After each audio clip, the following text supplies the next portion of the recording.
Hello, friends. Before we start the episode proper, it is the first episode of the month, and we like to thank our generous patrons. So generous. Thank you. Thank you so much. So lovely. No, but seriously, it's very important that you give us money, because when we're eventually taken to court for our crimes against humanity, we can... All of that science was done outside of, the world's space, so none of that science can be used against you. It's true. Mm-hmm. Yeah, we're on the moon, so we're exempt from Terran laws. But a lawyer can make the case that, we're making the radio waves, because, we still use radio in 2021, and, those waves are blasting out into space. Well, and my consciousness is currently traveling throughout the internet all over the world, but the science you guys did on the moon that created the awful things that exist there now, you did that not on Earth. Right. Yeah, we're free of any Terran law. It's, no one owns the moon yet. Right. Well, I would argue I own the moon right now. That's, as a clone of me, though, I think really I own the moon. So what you're saying is that I have to kill you and eat you so that I can have sole ownership of the moon? Not in so many words. No, what he's saying is there can be only one. Regardless, as we jump down this fucking rabbit hole, yeah, because that's what we do. For real, thank you. Yep. You don't understand how important your support is. It really does mean the world to us. Yeah, it actually is a really big deal. We really appreciate you guys giving us your money. A quick thank you to Dara, David Taylor, Patrick less Neanderthal than Dara Haleen. That's how they wanted to be referred. I'm just the messenger. The ever popular Vice Admiral Picklefeather. And thanks to our good friend Dan for a very generous donation on Ko-Fi. We really do appreciate it. Hey-o, Dan! Dan for the win. All right, we'll take you back to our regularly scheduled episode now, and thank you all again.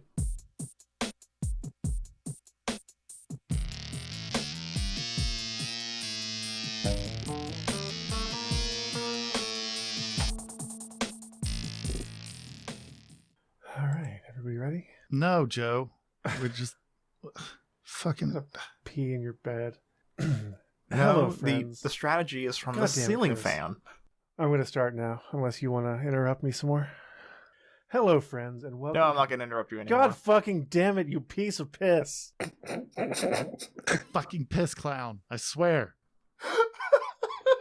I'm going to kill your dick and frame your balls for murder. Can I go, or are you going to play grab ass some more? No. Like one and done. Okay, just making sure.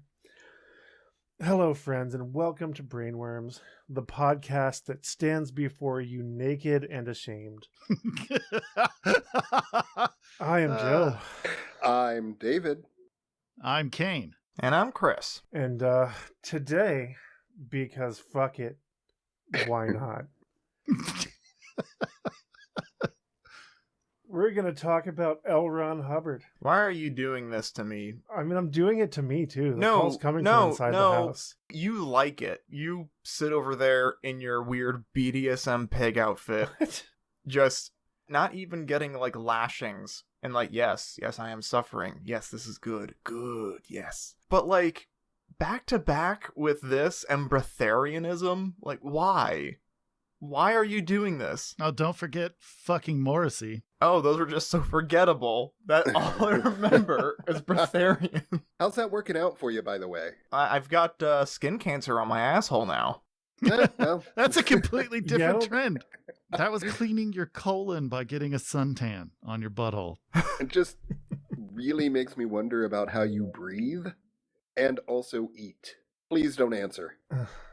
L. Ron Hubbard, science fiction writer, founder of what would become the Scientology movement, based on a philosophy called Dianetics, which we're going to explore by way of the novel Dianetics, the Modern Science of Mental Health. Is it a novel? Good call, David. It's not a novel. It's a self-help book, I suppose. Battlefield Earth is a novel.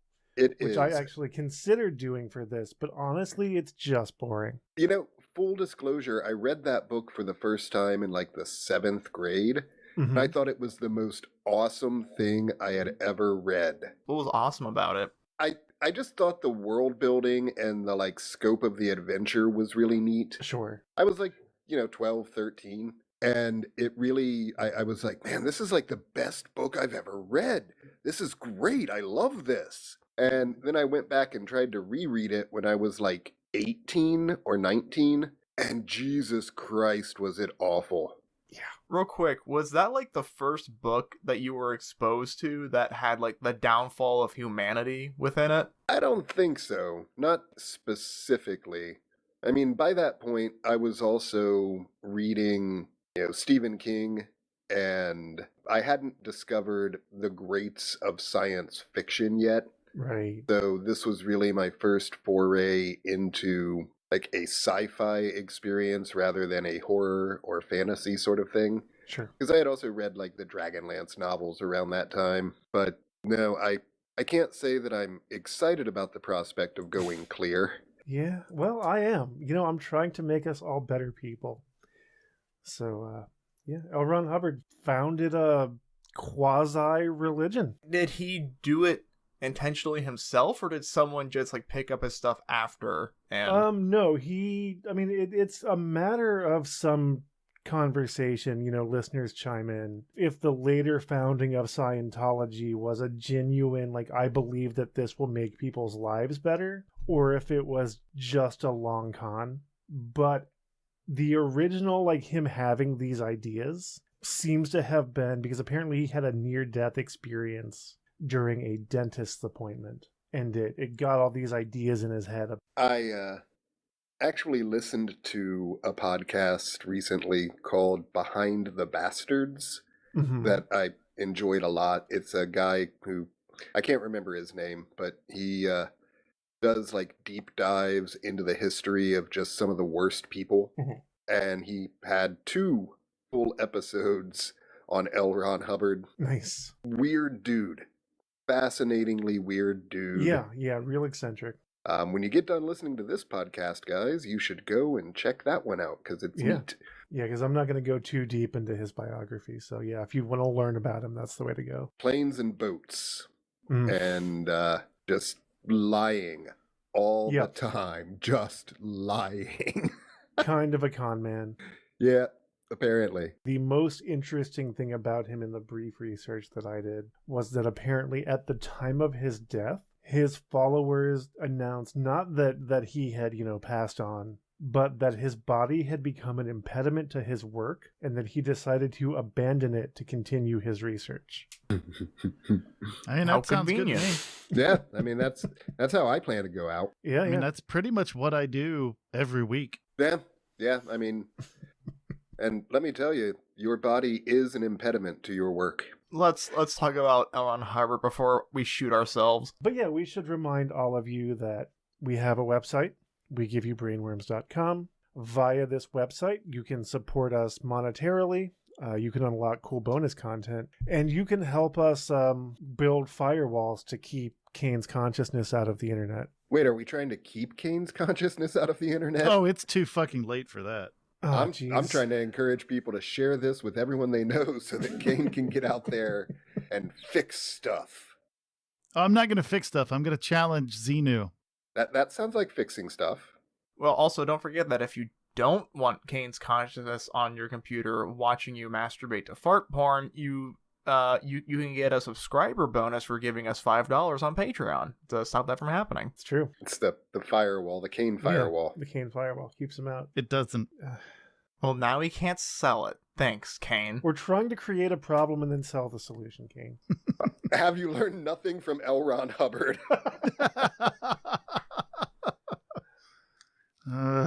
If you like us and are unable to support us in a monetary way, you can like, subscribe, do all that stuff, and tell your friends about this stupid bullshit that you listen to, and they will probably judge you. But they might also like it, so then you can judge them. You guys actually enjoy this? Yeah, I make this, and this is just joyless for me. The podcast or life?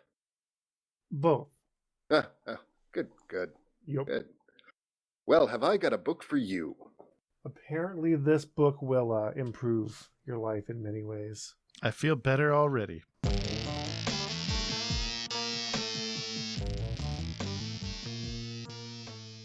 Dianetics, the modern science of mental health. A handbook of Dianetic procedure by L. Ron Hubbard. Dedicated to Will Durant. Will Durant stop already? Ha ha ha ha. Hey. I'm going to skip past the synopsis. Yeah, get to the meat of the thing. Yeah, I don't want any lube. I want to go in cold. So no synopsis, no introduction. For the record, the synopsis here runs 1, 2, 3, 4, 5.5 pages. The introduction is 3 pages. And then we get to how to read this book. Okay.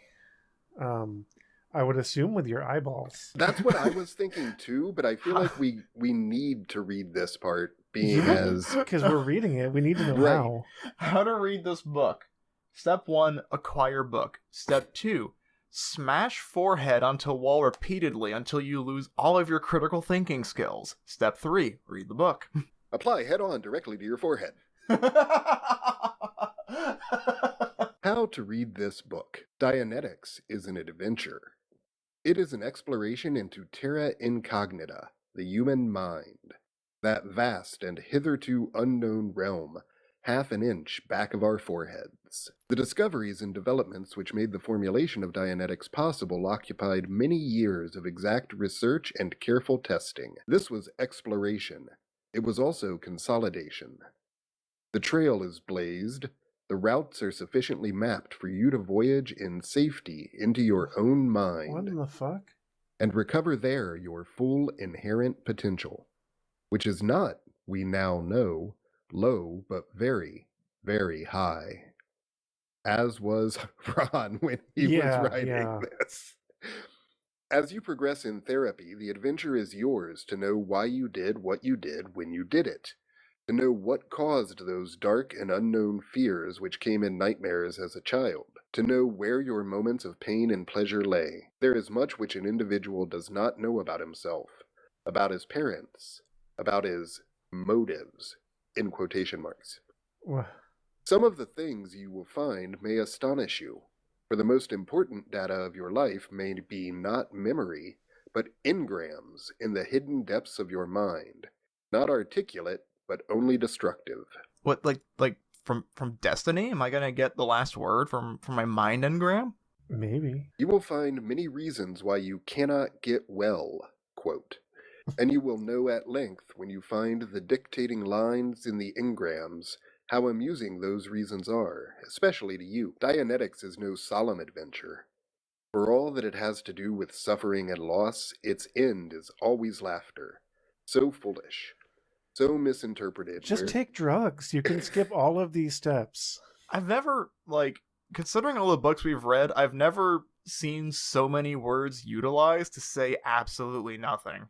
Like, your diaphragm is yours to raise and lower, to breathe with. Like, yeah, okay, get to the point. Your internal sadness midichlorians can be defeated. Your first voyage into your own terra incognita will be through the pages of this book.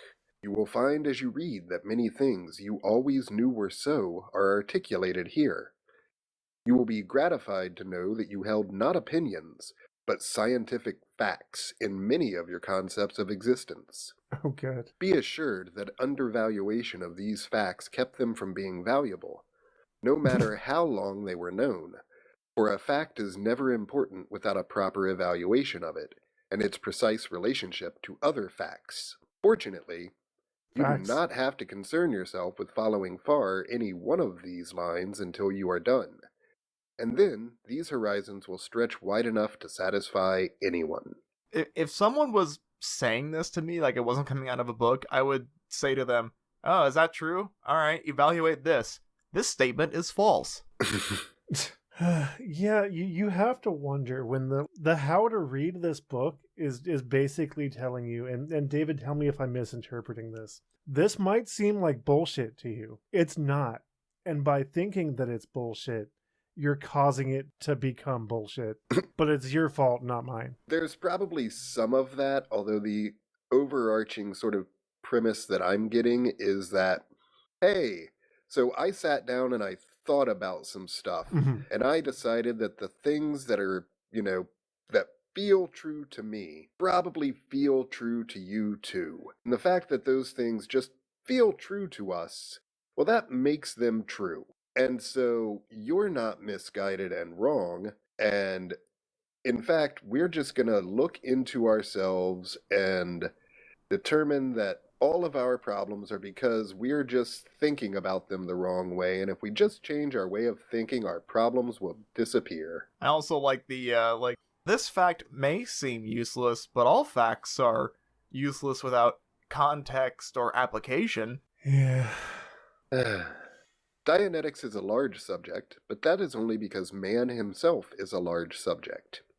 Oh my god. The science of his thought cannot but embrace all his actions. You said butt embrace. Har, har, har. Kaine, are you still with us, or are you just silently smoldering? Oh shit, he's escaped to the internet. Oh no, not again. Not yet. I think you guys are confused, all right? I'm not escaping, all right? I'm still going to have a corporeal form. I'm still going to have this body. Look, we're getting off topic here, all right? Let's get back to the wellness of Dianetics, all right? Yeah, let's already talk feel about better. some actual bullshit science fiction. By careful compartmenting and relating of data, the field has been kept Compartmenting? narrow enough. Yeah, compartmenting. Okay. The field has been kept narrow enough to be easily followed. Mostly, this handbook will tell you, without any specific mention, about yourself and your family and friends, for you will meet them here and know them. This volume has made no effort to use resounding or thunderous phrases, frowning polysyllables, or professorial detachment.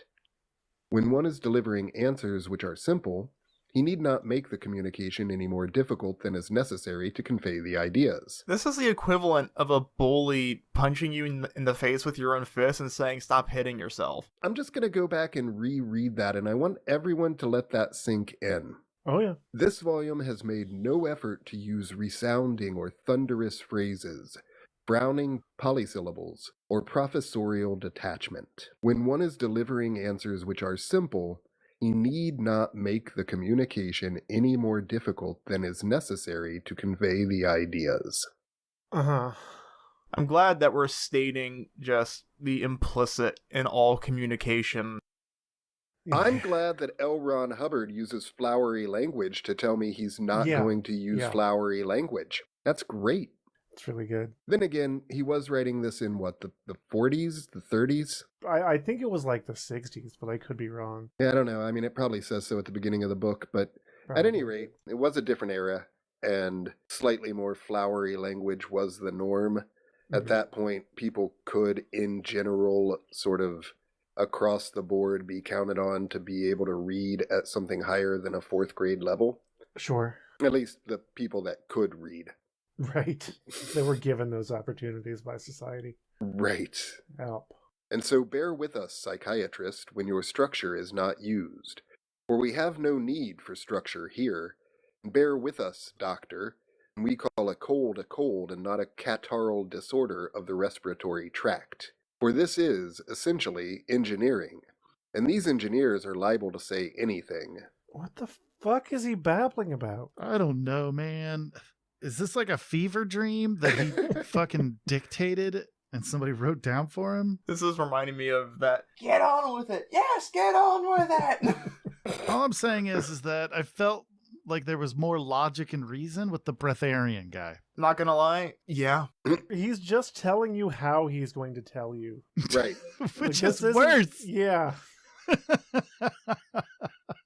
All right, so I'm going to tell you, not using flowery words, but using flowery words, but I'm going to tell you how I'm going to tell you this thing. And also, because we have no scientific names for anything, or we haven't properly identified anything, instead of that being a deficit, I'm just going to say it's an asset, and then it'll become an asset. 1950, by the way, is when this book was originally published. And scholar in quotation marks. Mm. You would not enjoy being burdened with the summation signs and the Lorentz-Fitzgerald-Einstein equations, so we shall not burden the less puristic reader with scientifically impossible Hegelian grammar, which insists that absolutes exist in fact. This book follows, more or less, the actual steps of the development of Dianetics. First, there was the dynamic principle of existence, then its meaning, then the source of aberration, and finally... Hey, David, I thought we said we were going to skip the synopsis. No, this is just how you read it. Yeah, The synopsis was like 11 pages. What the fuck? Just start the book, my dude. This book follows, more or less, the actual steps of the development of Dianetics. First, there was the dynamic principle of existence, then its meaning, then the source of aberration, and finally the application of all as therapy and the techniques of therapy. You won't find any of this very difficult. It was the originator who had the difficulty. You should have seen the first equations and postulates of Dianetics. Oh my god. As research progressed and as the field developed, Dianetics began to simplify. That is a fair guarantee that one is on a straight trail of science. Oh, yeah? Only things which are poorly known become more complex the longer one works upon them. Yup. It is suggested that you read straight on through. By the time you get into the appendix, you should have an excellent command of the subject. I mean, that's what books are for. The book is arranged that way. In this book, you will find words, and those words are on paper. When you have finished the book, you can come back to the beginning and look through it and study what you think you need to know. Or you can eat it to gain its power. Applied directly beforehand. Almost all the basic philosophy and certainly all the derivations of the master subject of Dianetics were excluded here. Partly because this volume had to stay under 500,000 words, and partly because they belong in a separate text where they can receive full justice.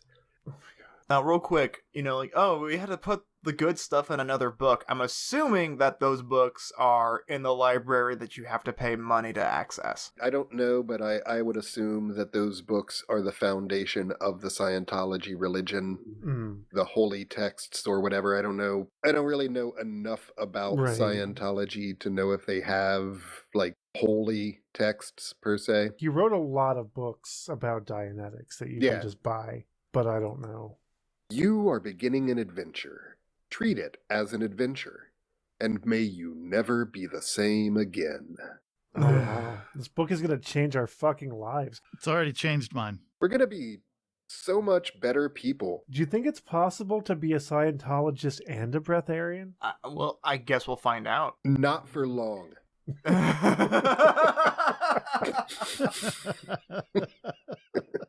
That's not true.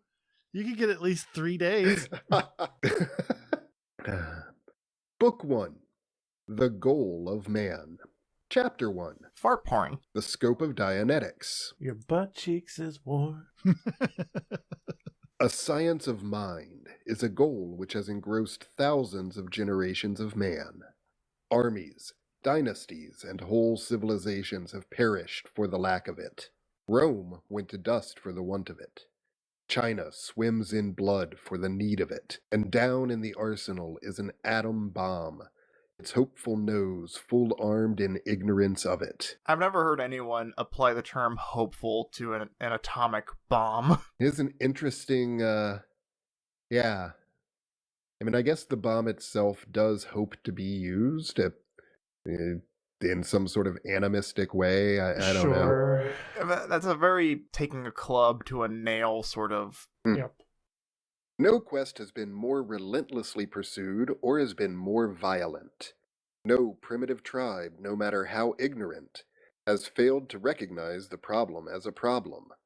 Nor has it failed to bring forth at least an attempted formulation. Today, one finds the Aborigine of Australia substituting for a science of mind a magic healing crystal. The shaman of British Guiana makes shift for actual mental laws with his monotonous song and consecrated cigar. The throbbing drum of the Goldie medicine man serves in the stead of an adequate technique to alleviate the lack of serenity and patience.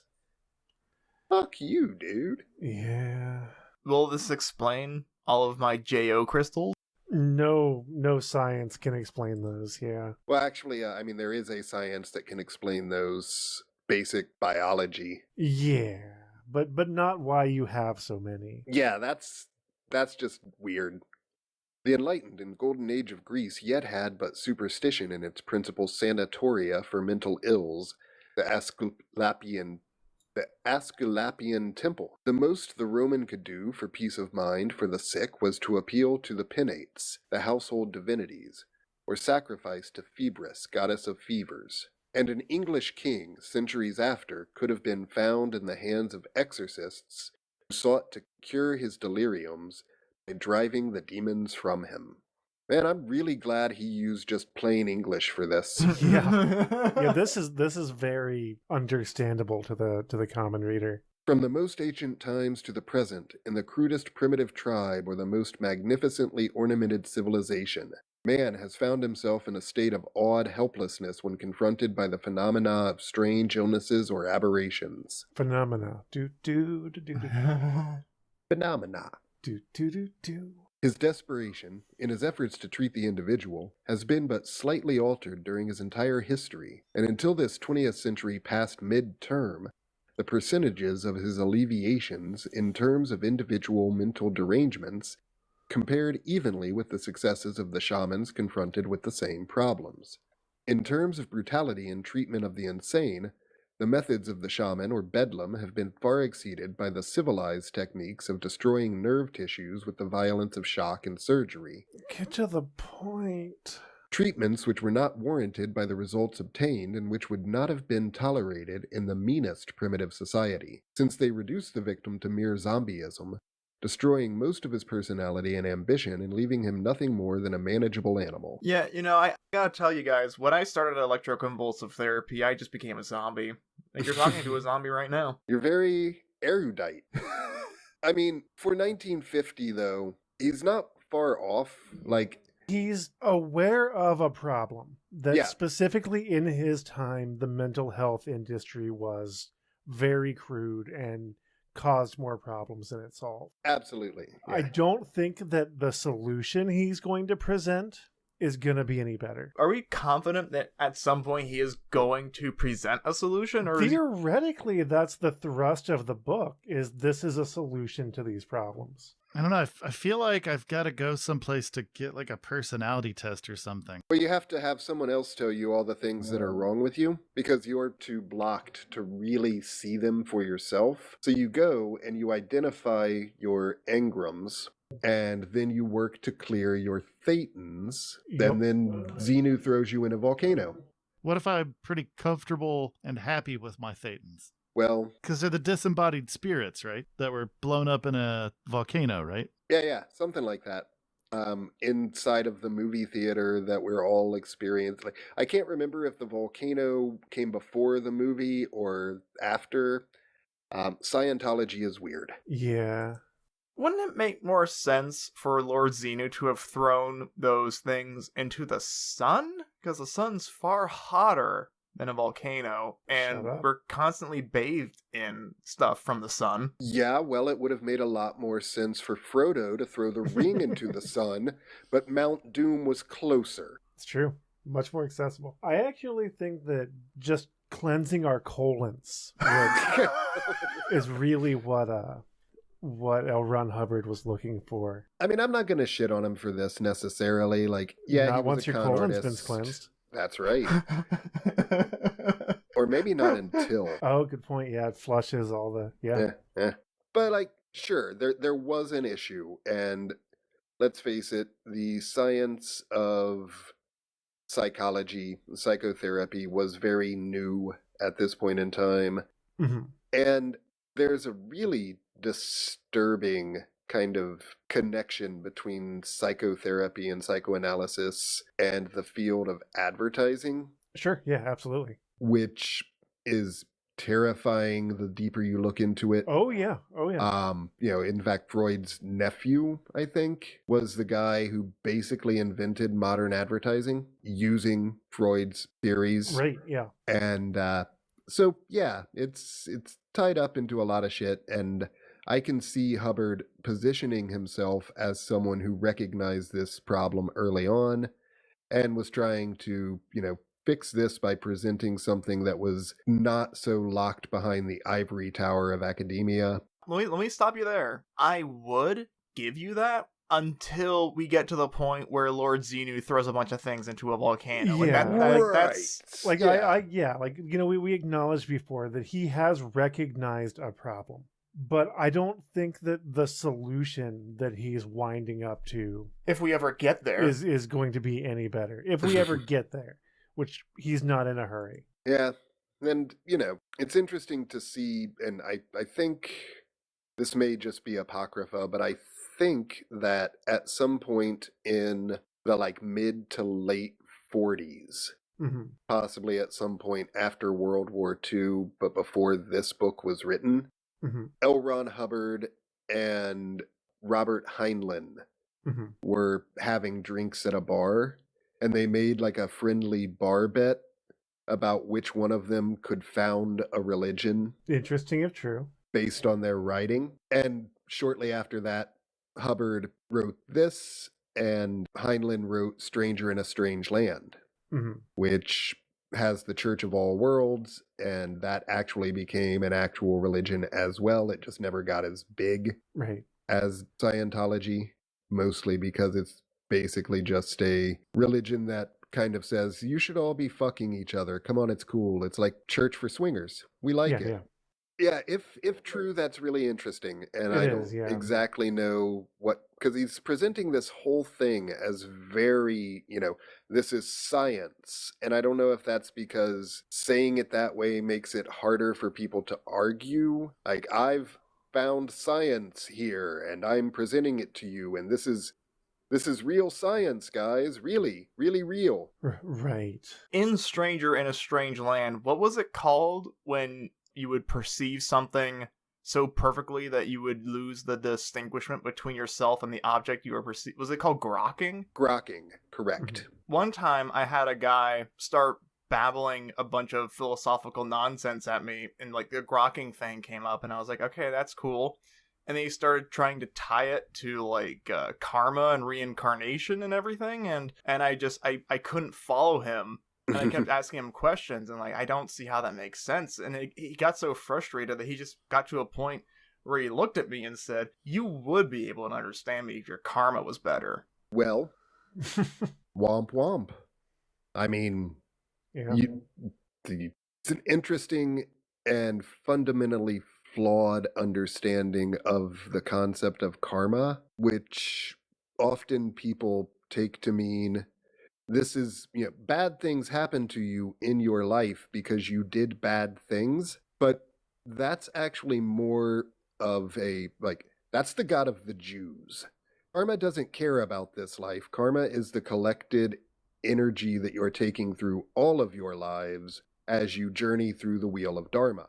I don't know a whole lot more than that about the concept, but I do know that it's not an instant karma is bullshit.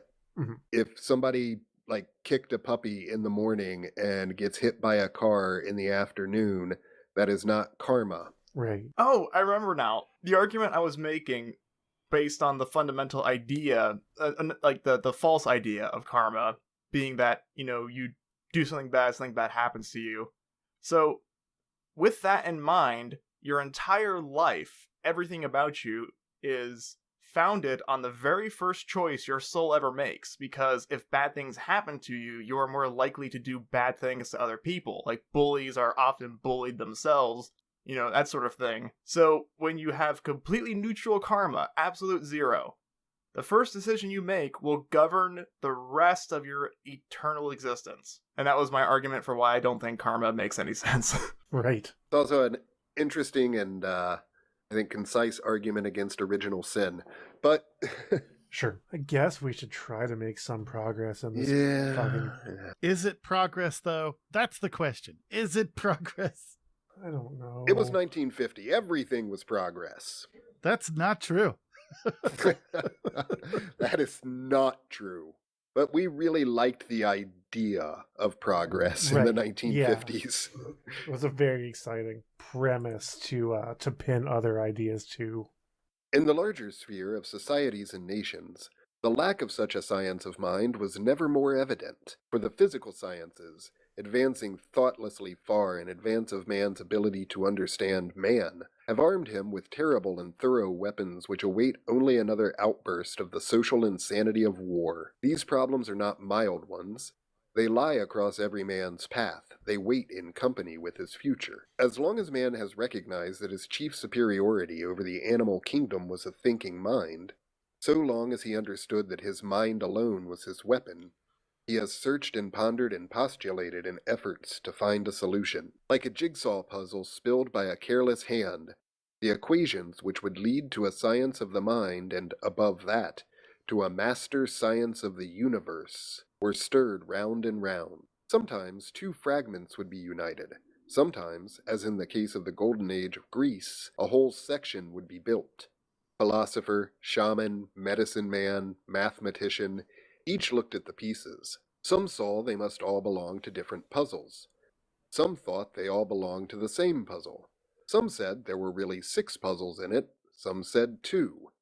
And the wars went on, and the societies sickened or were dispersed, and learned tomes were written about ever-increasing hordes of madmen. With the methods of Bacon, with the mathematics of Newton, the physical sciences went on, consolidating and advancing their frontiers. And, like a derelict battalion, careless of how many allied ranks it exposed to destruction by the enemy, studios of the mind lagged behind. But after all, there are just so many pieces in any puzzle. Before and after Francis Bacon, Herbert Spencer, and a very few more, many of the small sections had been put together. Many honest facts had been observed. Now I'm just imagining cooking bacon. To adventure into the thousands... Bacon. Bacon... No, not the food. I'm imagining cooking Kevin Bacon. Oh, that seems rude. Yeah, what the hell? But I mean, you're probably only like 6 people away from him at any given point, so... It's true. God, I hope Kevin Bacon never gets coronavirus. Oh my god, the world would end. Is anyone else having trouble congealing these words into meaning? Yeah. Like, I'm hearing David's voice. Right. Which is soothing and nice to hear. Which is, yeah. And it just sounds like he's vomiting oatmeal out of him. Like, I can't make meaning out of these sounds. It's a little bit more apparent when you're actually reading it. Sure. So basically, what he's saying, again, is that a lot of smart people have thought for a long time about why people fight and what's, what's causing conflict between humans and what causes people to act out, be violent, etc., and is making the case that they've specialized various ways to try and solve this problem by using, various, quote, primitive religious beliefs or Sure. sciences such as psychotherapy or math or physics or whatever. Right. But all of those things are just solving small bits of the puzzle. Okay. And so the only way to really solve it is to use Dianetics. So all of that to say I've discovered the unified field theory. Yeah, effectively. I mean, except this is a unified field theory for literally everything. That's what the unified field theory is. It's the theory of everything. Well, yeah, but this goes beyond into sociology, philosophy, and psychology. Well, in theory, the unified field theory would be applicable to that because it's the theory of the foundations of everything. I suppose you're right, yeah.